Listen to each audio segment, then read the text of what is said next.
Hai,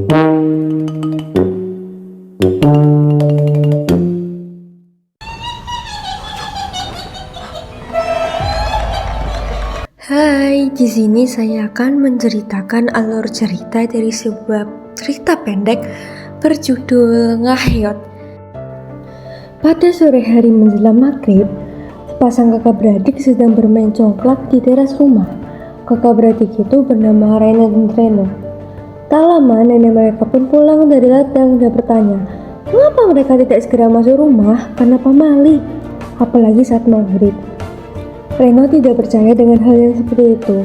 Nenek pun bercerita, pagi-pagi tadi ada warga yang meninggal kecelakaan mobil di depan jalan raya yang akan dibangun. Katanya warga tersebut adalah tumbal dan sudah 2 orang yang menjadi korbannya.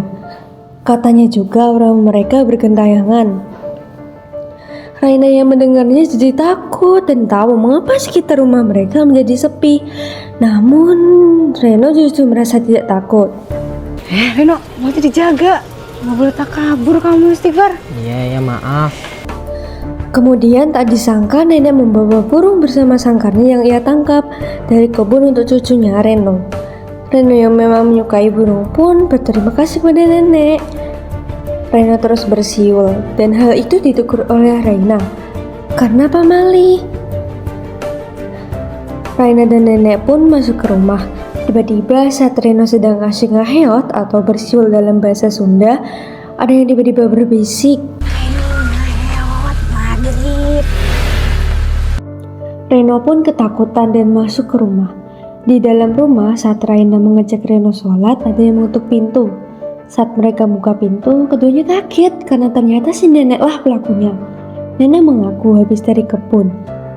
Mereka pun keheranan. Kalau begitu, tadi itu siapa ya? Rana yang sedang di dapur terlihat mengisi gelas dengan air penuh.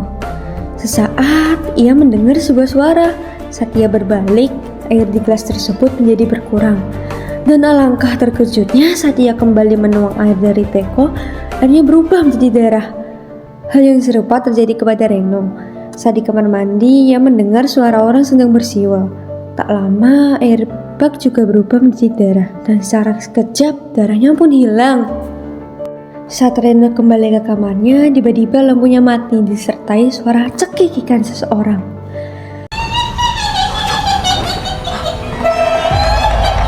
Reno pun segera mencari-cari Raina. Mereka pun bertemu saat Reno sedang menceritakan apa yang sudah terjadi padanya. Muncul sebuah suara ambulans yang ternyata sebuah mobil mainan.